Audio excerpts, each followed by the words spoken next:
All right, diet update. I'm 171.1 today. Not too bad, huh? Down 2 pounds from yesterday.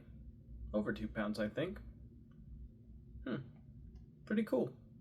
Probably because I didn't eat before going to bed last night. Well, we better get into the diet. And it's actually quite complex, let me tell you. It all starts with the Catalina Crunch vanilla cookies, the ones that are keto friendly, and a cup of coffee. And then we get into a burrito made of guacamole, a scrambled egg, bacon, and a zero carb mission tortilla. Then a homemade egg bite made by my sister, another cup of coffee, then some dip with Quest cheddar chips, which was pretty good, and I believe an A&W zero sugar root beer. One second, camera. There we go, that's better. After that,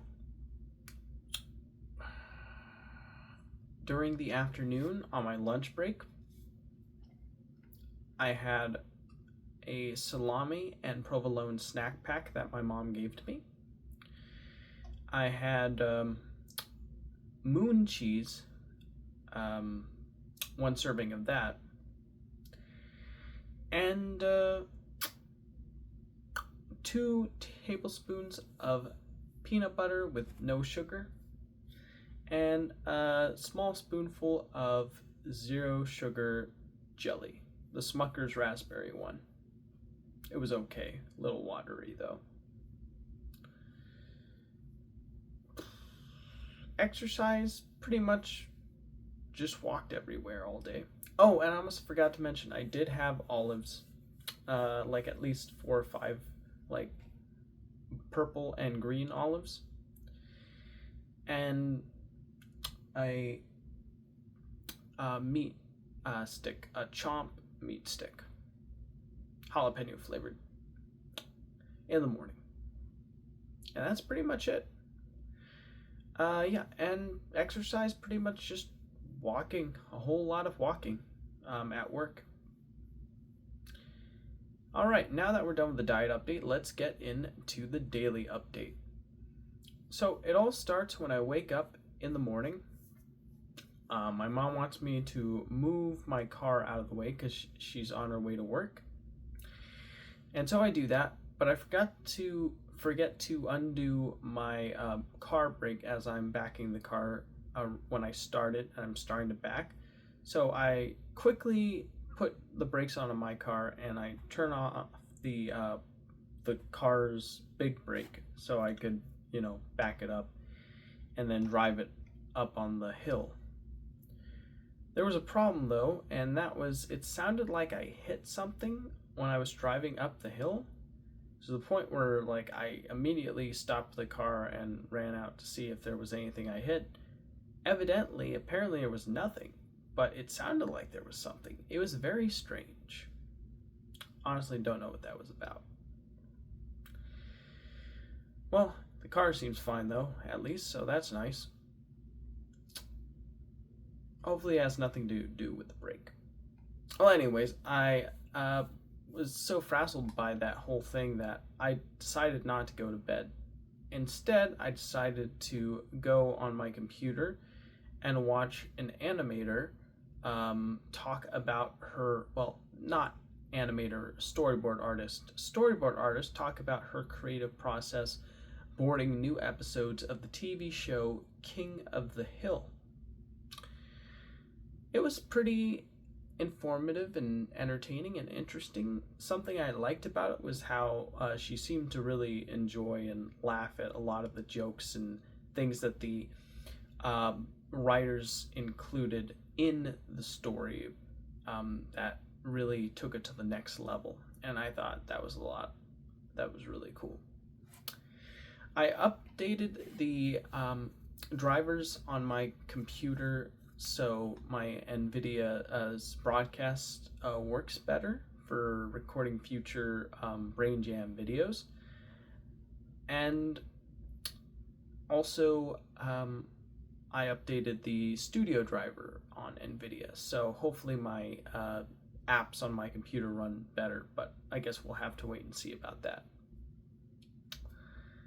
And then I watched a Digital Foundry video on Hellblade Senua's Sacrifice, or Hellblade 2, I think is what it was called.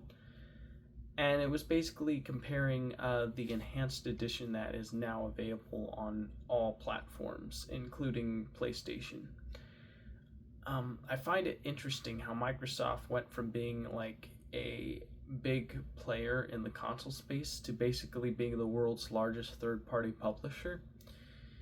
I guess they thought that buying up a bunch of studios and then releasing killer AAA games exclusively on their platform would be enough to get people to migrate over to Xbox. Little did they know that most people had already had PlayStation's PlayStation accounts, so they didn't really feel inclined to migrate. And so Microsoft basically was like, fine, we'll give in, we'll just throw our games on the competitor's platform, because we're not even competing with Sony anymore, we're just competing with games in general, because now they're trying to put them on every device possible. I just think it's interesting how the landscape of gaming, specifically for Microsoft, has changed, and also Sony is gonna put their games on all their platforms too.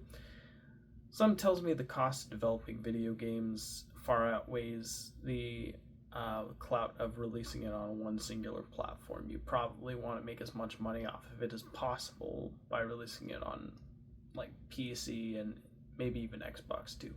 Quite interesting, huh? Well, after that, got carried away, sorry. I decided to do some recycling. I took the cans and the bottles, crushed them, put them away, and then I got to work on making myself breakfast, and I had my breakfast good to go. It took a while to make, but yeah, it came out fine. Ate it. Then my sister was inspired to make dip, cream cheese dip, with jalapenos chopped in it, as well as an egg bite with some veggies chopped in it. And she did that. She cooked them in our air fryer / toaster oven combo, and they turned out pretty good. I really liked them. Yeah. Then afterwards, I needed to get ready for work, so I got dressed, and I actually got brand new shirts from work the other day, so I decided to put one of them on because I liked how clean it looked. My shirts that I've been wearing up until this point have gotten splotches and spots on them that make them look really like gross and dirty, and these shirts are as clean as can be, so that's really nice. I really like that. Oh, wait, before I got dressed, I took a shower because I was feeling really gross. So after taking a shower, I then got my clothes on for work, and I headed out. When I got to work, honestly, fine day. I was very much in autopilot mode, though.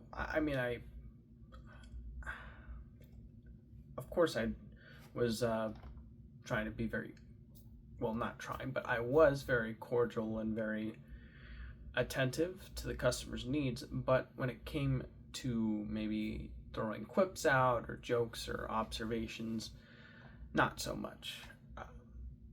I don't really do it a whole lot like I used to, and it's mostly just down to the fact that like I've gotten complaints from my coworkers that they find it annoying, and the last thing I want to do is make the work environment miserable for my coworkers. So I decided to keep it quiet, but I have gotten some customers coming up to me and saying, "Hey, weren't you the guy who said those jokes and quips? How come you don't do that anymore? I thought it was funny." And then I tell them what I say here, and they're like, "Well, I liked them." So there you go. But they're there in and out every once in a while. My coworkers are there all the time, so that's why I choose to do what I do. But yeah, first hour front end work, lots of bagging. Second hour was doing a lot. Then the next 2 hours was just doing a whole lot of bagging. Yeah, nothing too interesting happened. Then I left to go home for lunch. My mom and my sister and our family friend was there. My family friend wanted me to move my car out from behind her because she wanted to go to the Starbucks, the one that got her leg worked on. So I did that really quickly. And I gotta be honest, there wasn't really much to eat. At least nothing that I could think of. I probably could have thrown together like some veggie salad, but I didn't really feel like a veggie salad. So my mom gave me some of all of her provolone and salami pack, and I just had that. And it got the job done. It filled the old gullet, along with some spoonfuls of peanut butter and olives and jelly. Sugar-free jelly and just a little bit, not too much. Well, afterwards, I drove back home, and I drove back to work, is what I meant to say. And the first hour was spent doing bagging again, and then I was given lot duty for the next 3 hours. And I made sure to be very attentive and clear a lot as much as I could. I wiped down the check stands. I closed the produce blinds. I also made sure to assign duties to my 2 other coworkers who were helping me out, which I was very grateful for. Normally there's like 2, but we got 3 tonight, so that definitely lightened the burden, made everyone's lives a lot easier. So that's always cool. Yeah, just had to be attentive, bag, do a lot, and get all my chores done. And I did everything, and I was able to punch out around like 11:21, I believe. I said goodbye to my boss. He asked me what I was gonna do, and then he jokingly said, "Are you gonna drink a pitcher of beer?" And I don't drink, but I did say I'd probably snuggle my cat, take my vitamins, do my video recording, which I'm doing right now, and then go to sleep. And he was like, "All right, goodbye, buddy." And I was like, "Goodbye." So when I went in my car, I decided to record all of what I ate into my Samsung Health app because I wanted to see if I was staying on track with what I was eating. It turns out the Samsung Health app doesn't count the net carbs, it counts all of the carbs you eat in total. So it gives you an inflated number of carbs that you've eaten for the whole day, and what it said was 43. In reality, the dietary fiber cancels out a lot of those carbs that I ate. So really it should be much lower than that, like half that, like 21 at most. Yeah. Well, I guess we're going to find out in the morning, right? Well, anyways, after punching in everything, I drove home. I tried to grab the black cat that my sister brought, named Call Me, but he ran before I could get to him. Then I was listening to a guy talk about a man who apparently shot a alien, while I was taking vitamins and mineral water. And then I was like, well, time to record the new video. And here we are. Well, that's about it. This one was a short one, but that's really because when work happens, it's hard for me to really say anything that interesting because there's really not much that's that exciting that happens. But if there is, I'll let you know. Well, good night, everybody, and take care. See you in the next one.